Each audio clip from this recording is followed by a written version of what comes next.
فصل فی اثبات کثرت العقول، یہ فصل ہے کثرت عقول کے اس بات میں. ایک عقل کے بارے میں تو آپ نے پہلے پڑھ لیا. عقل یہ ثابت ہے، لیکن وہ ایک نہیں ہے بلکہ کثیر عقول ہے. اب اس کی دلیل کیا ہے کہ کثیر عقول ہے؟ دلیل یہ ہے کہ افلاک جو موجود ہیں ان میں مؤثر کون ہے، یعنی اس کی علت کون ہے. ایک احتمال تو یہ ہوا کہ فلک کی علت یہ عقل واحد ہو، یا فلک واحد ہو، یا عقول متکثرہ ہو. تین احتمال بیان کیا ہے کہ فلک کی علت عقل واحد ہو. ظاہر ہے کہ عقل واحد کو فلک کی علت قرار دینا یہ بھی صحیح نہیں ہے،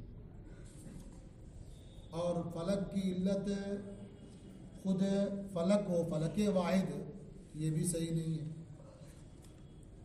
تو تین احتمالات تھے، دو باطل ہو جائیں گے. تو تیسرا کیا ہے؟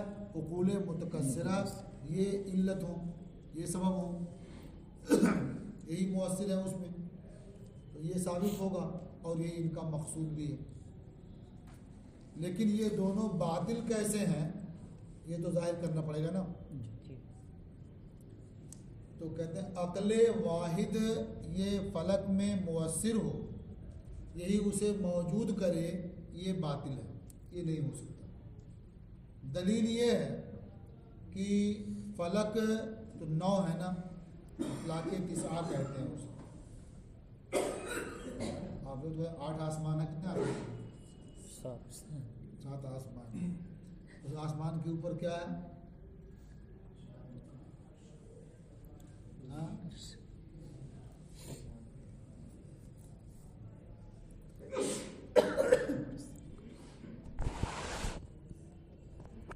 دیکھو یہ 7 طبق تو زمین ہے، 7 طبق آسمان ہے، 7 سماوات، 7 تو وہ ہو گئے. اس کے اوپر عرش ہے، سمجھ گئے نا. اور عرش کے اوپر کیا؟ کرسی ہے. اور ایسا نہیں کہ یہ عرش ایسے ہی ہے کرسی. عرش کا حال یہ ہے کہ جو باقی 7 آسمان ہیں ان سب سے وہ عظیم ہے، اور کرسی کا حال یہ ہے کہ وہ اس عرش سے بھی عظیم ہے. سمجھ گئے نا. اس کا ذکر تو قرآن پاک میں بھی ہے نا، کیا وسع کرسی السماوات والارض. یہ کرسی جو ہے یہ زمین و آسمان سب کو کیا گھیرے ہوئے ہے. سمجھے نا. کتنے ہو گئے؟ 9. سمجھ رہے نا. 7 طبق تو ایسے ہی ہو گئے. پھر ایک عرش جو اس سے عظیم ہے، اور ایک کرسی جو اس سے عظیم تر ہے. تو فلک واحد سے جب فلک واحد یہ بسیط ہے تو اس سے اتنے افلاک صادر کیسے ہوں گے؟ آپ سن چکے ہیں فلاسفہ کا نظریہ کیا ہے کہ جب فاعل بسیط ہو، واحد ہو، تو اس سے ایک امر ہی صادر ہو سکتا ہے. تو اتنے سارے افلاک ایک عقل سے ثابت کیسے ہو سکتے ہیں؟ تو معلوم ہوا کہ عقل واحد ان افلاک میں مؤثر ہو، یہ نہیں ہو سکتا. تو آسان سی بات ہے نا. جب ایک سے ایک ہی صادر ہونا ہے تو یہاں ایک سے اتنے زیادہ کیسے صادر ہو سکتے ہیں؟ تو معلوم ہوا کہ یہ مؤثر نہیں ہے. تو اب یہ ہو سکتا ہے کہ فلک ہی مؤثر ہو، یعنی ایک فلک دوسرے میں مؤثر ہو، دوسرا تیسرے میں مؤثر ہو، اس طرح سے ہو. تو ایک فلک ہے دوسرے فلک میں مؤثر ہو، موجود کرے. کہتے ہیں یہ بھی نہیں ہو سکتا. اس لیے کہ افلاک کا حال کیا ہے کہ ایک دوسرے سے بڑا ہے، تیسرا جو دوسرے سے بڑا ہے، اس طرح سے ہے. ایک چھوٹا ہے، پھر ایک اس سے بڑا ہے، ایک اس سے بڑا ہے، پھر ایک اس سے بڑا ہے.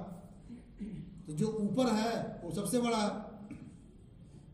تو سوال یہ ہوگا کہ ایک حاوی ہے، گھیرے ہوئے ہے، اور ایک محوی ہے جو گھرا ہوا ہے. ان دونوں میں کون مؤثر ہے یا کون علت ہے اور کون معلول ہے. اگر آپ یہ کہتے ہیں کہ جو محوی ہے وہ علت ہے حاوی کے لیے، جو محوی ہے گرا ہوا ہے وہ علت ہے کس کے لیے؟ حاوی کے لیے. کہتے یہ صحیح نہیں ہے، یہ نہیں ہو سکتا. کیوں نہیں ہو سکتا؟ ظاہر ہے کہ جو محوی ہے گرا ہوا ہے وہ چھوٹا ہے نا، تب نہ گرا ہوا ہے، اور اس کا درجہ بھی کم ہے. اور جو کم درجے کا ہو، چھوٹا ہو، وہ اپنے سے بڑے اور اعلیٰ درجے والے کے لیے علت نہیں بن سکتا. سمجھئے نا؟ تو فلک محوی علت بنے، فلک حاوی کے لیے یہ نہیں ہو سکتا. ایمان باطل ہو گیا ابھی.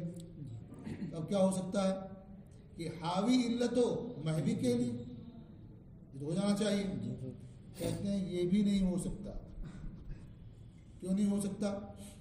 اس لیے کہ علت کے وجود کا وجوب یہ پہلے ہوتا ہے نا، اور معلول کے وجود کا وجوب یہ بعد میں ہوتا ہے. اگر فلک حاوی یہ مؤثر ہو، یہ علت ہو محوی کے لیے، اس کا مطلب کیا ہوگا کہ فلک حاوی کا وجود یہ پہلے واجب ہے، اور فلک محوی کا وجود اس کے بعد واجب ہوگا. تو اس کا مطلب یہ ہوا کہ فلک حاوی کے وجود کے زمانے میں فلک محوی کا عدم ہو سکتا ہے. سنا ہے نا؟ اور جب ایسا ہوگا یعنی فلک حاوی کا وجود ہو اور فلک محوی ابھی موجود نہ ہوا ہو، تو اس وقت کیا لازم آئے گا؟ خلا لازم آئے گا. اور خلا ان کے ہاں باطل ہے. آپ پہلے پڑھ چکے ہیں نا کہ دو دیواروں کا خلا، دو شہروں کا خلا چھوٹا بڑا ہوتا ہے نا. جو لا شے محض ہو چھوٹا بڑا کیسے ہوگا؟ تو خلا تو ان کے یہاں باطل ہے. تو خلا جب لازم آئے گا اس صورت میں، اور خلا باطل ہے، لہٰذا یہ کہنا کہ حاوی علت ہے محوی کے لیے یہ بھی نہیں ہو سکتا. احتمالی باطل ہو گیا. تو اب یہی ہوا کہ افلاک میں جو مؤثر ہے وہ عقول متکثرہ مؤثر ہے، اور جب عقول متکثرہ مؤثر ہیں اب یہ شبہات پیدا نہیں ہوں گے. تو ہوا کیا کہ معلول اول یہ عقل ہے، عقل اول. عقل اول نے موجود کیا فلک اول کو اور عقل ثانی کو، پھر عقل ثانی نے فلک ثانی اور عقل ثالث کو موجود کیا، پھر عقل ثالث نے فلک ثالث اور عقل رابع کو موجود کیا. چلتا سلتا آگے ایسے ہی. تو جب ادھر 9 افلاک ہوں گے 10 عقلیں ہو جائیں گی عقول عشرہ. سمجھئے نا؟ تو اس طرح سے یہ معلوم ہوا کہ عقول کثیر ہیں. سمجھئے نا؟ اب یہاں ایک شبہہ یہ ہو سکتا ہے کہ جب فلاسفہ یہ کہتے ہیں کہ ایک سے ایک ہی صادر ہوگا، تو یہ عقل اول جب ایک ہی ہے اس سے 2 کیسے صادر ہو گئے؟ ایک فلک بھی صادر ہوا اور عقل بھی صادر ہوئی، 2 کیسے ہو گئے؟ شبہ ہوگا نا. تو کہتے ہیں کہ جب جہتیں الگ الگ ہوں تو الگ الگ چیزیں صادر ہو سکتی ہیں. جیسے آپ نے پڑھ لیا نفس نباتیہ کے بارے میں، نفس حیوانیہ کے بارے میں، تو دیکھنے میں تو ایک ہی ہے نا، کئی ایک کا صدور ہوتا ہے نا، اس سے کئی کام ہوتے رہتے ہیں. تو ایسے ہی عقل اول میں جہتیں جب الگ الگ ہوں تو اس میں 2 چیزوں کا صدور ہو سکتا ہے. تو عقل اول میں جہتیں الگ کیسے ہیں؟ ظاہر ہے کہ عقل اول یہ معلول اول ہے نا، پہلا معلول ہے. تو اس لحاظ سے کہ وہ معلول ہے تو درجہ کم ہوتا ہے نا، اور اس لحاظ سے کہ وہ واجب ہے درجہ اعلیٰ معلوم ہوتا ہے نا. تو معلول ہونے کی حیثیت سے جو کم درجہ ہے اس کے اعتبار سے وہ علت ہے فلک کے لیے، اور جو واجب ہے وہ تو اس کے ازلی ہے وہ اس کے لحاظ سے علت ہے کس کے لیے؟ عقل کے لیے. تو ایک اس کی جہت اشرف ہو گئی اور ایک کے ادنا ہو گئی. ادنا کے لحاظ سے ادنا کے لیے علت ہے اور اعلیٰ کے لحاظ سے وہ اعلیٰ کے لیے علت ہے. اور جہتیں الگ الگ ہو جائیں تو ایسا ہو سکتا ہے. سمجھ رہے ہیں نا؟ یہ فلاسفت بھی عجیب چکر ہے. یعنی یہاں جہتیں الگ مان کر کے 2 معلول مان سکتے ہیں، واجب لذاتی کی اتنی صفات ہیں تو وہاں تو کچھ مانتے کم سے کم. کم از کم ایک صفت کے لحاظ سے ایک بھی مانتے تب بھی کچھ تو مانتے، اور حال کیا ہے اس سے خالی ایک ہی معلوم ہوگا، جس کی اتنی صفات اس سے ایک ہی معلوم ہوگا، اور جس میں کوئی الگ صفت نہیں معلوم ہوتی ہے وہاں دو معلوم ہو گئے فوراً نا، کہا جہتے ہیں الگ الگ۔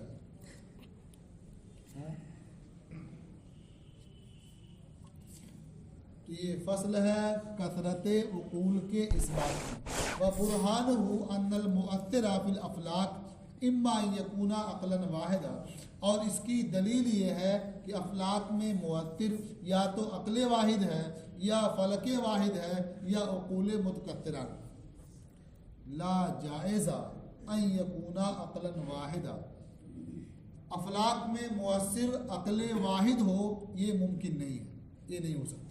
کیوں؟ لاستحالت صدور جمیع الافلاک عن عقل واحد، تمام افلاک کے ایک عقل سے صادر ہونے کے محال ہونے کی وجہ سے، لما بینا اس دلیل کی بنیاد پر جو ہم بیان کر چکے ہیں، ان الواحد لا یصدر عنہ الا الواحد، کہ واحد سے واحد ہی کا صدور ہوتا ہے، ولا سبیل الی الثانی، اور ثانی کی طرف بھی کوئی راہ نہیں ہے، یعنی فلک واحد افلاک میں مؤثر ہو یہ بھی نہیں ہو سکتا۔ لأن الفلک لو کان علتا لفلک آخر، اس لیے کہ فلک اگر علت ہو دوسرے فلک کے لیے، فإما أن يكون الحاوی علتا لوجود المحوی او على العکس، تو یا تو حاوی علت ہوگا وجود محوی کے لیے، یا اس کا الٹا ہوگا یعنی محوی علت ہوگا وجود حاوی کے لیے۔ لا سبیل الی الثانی، اس میں ثانی کی طرف کوئی راہ نہیں ہے، یعنی محوی علت و حاوی کے لیے یہ نہیں ہو سکتا۔ لأنہ اخص و اصغر، اس لیے کہ محوی یہ کم درجے کا ہے اور چھوٹا ہے، کس سے؟ حاوی سے۔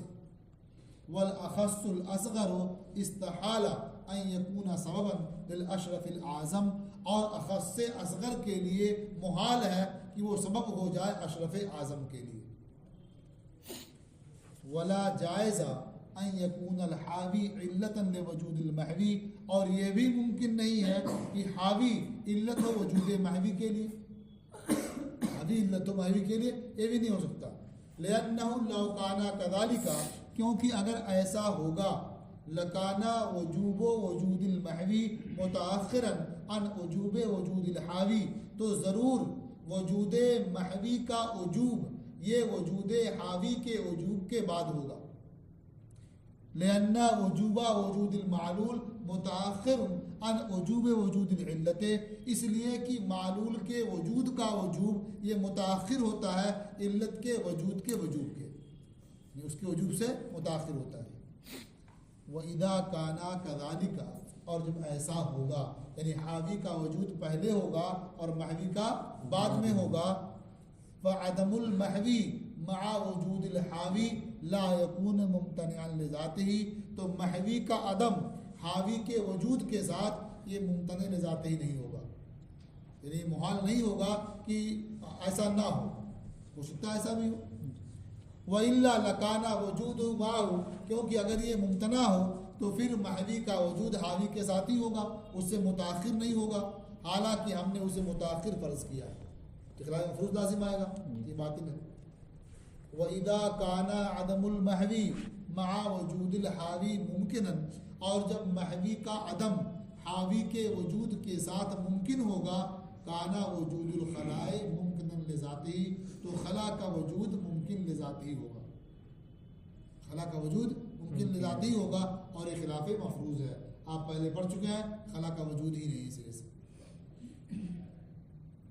فظہر ان المؤثر فی الافلاک عقول متکثرہ، تو اب ظاہر ہو گیا کہ افلاک میں مؤثر یہ عقول متکثرہ ہے، عقول متکثرہ مؤثر ہیں، اس کا مطلب عقول متکثرہ موجود بھی ہیں، تو میں ضرور لازم بھی۔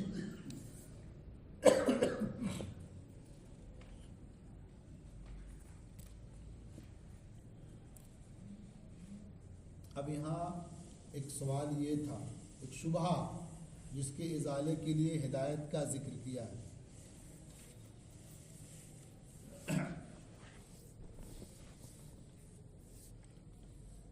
یعنی وہ بتایا تھا نا کہ حاوی علت ہو محوی کے لیے تو کیا ہوگا کہ محوی کا عدم حاوی کے وجود کے ساتھ ممکن ہوگا.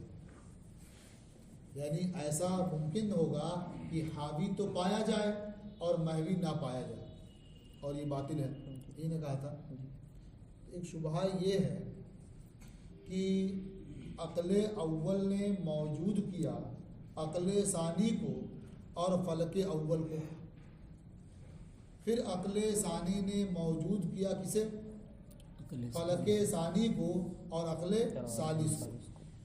یہ نہ ہوا. یہاں بھی یہ عقل کے وجود کا وجود پہلے ہوگا اور جو اس کا معلول ہے اس کے وجود کا وجود بعد میں ہوگا. تو معلوم ہوا کہ فلک ثانی کا وجود یہ عقل ثانی کے بعد نہ ہوگا، بعد ہوگا، اور فلک اول یہ عقل ثانی کے ساتھ ہی موجود ہے، دونوں ایک درجے میں ہو گئے. تو یہاں بھی ممکن ہوا کہ فلک ثانی جو ہے یہ فلک اول کے بعد ہو. یعنی ایسا ہو سکے گا کہ فلک اول رہے اور فلک ثانی نہ رہے. ممکن ہوگا نہیں. ایسا ہوگا تو یہ خلا لازم آئے گا، خلا کا ممکن ہوگا نا. تو اسی شبہے کے ازالے کے لیے انہوں نے ہدایت کا ذکر کیا ہے. کہہ رہے ہیں ہدایت کا حاصل کیا ہے کہ اگرچہ جو سبب محوی ہے یعنی عقل ثانی یہ علت ہے اور علت کا وجود معلول سے پہلے ہوتا ہے، تقدم کی علت ہے اسے حاصل، لیکن جو سبب کے ساتھ ہے یعنی فلک اول وہ بھی اس پر مقدم ہو اور اس کا تقدم بھی بالعلیت ہو، یہ لازم نہیں آتا ہے. تو جو علت ہے اس کا تقدم تو بالعلیت ہے، لیکن جو اس علت کے ساتھ ہو وہ بھی متقدم بالعلیت ہو، یہ ضروری نہیں ہے نا. علت ہونے کی وجہ سے تقدم تو اس کا ہے، لیکن جو علت نہیں ہے تقدم کیوں ہوگا اس کا؟ لازم نہیں تقدم ہو بھی سکتا ہے اور نہیں بھی. الحاوی و سبب المحوی، حاوی یعنی فلک حاوی اور سبب محوی یعنی فلک محوی کا جو سبب ہے وہ ہے کیا؟ وہ العقل الثانی، وہ عقل ثانی ہے.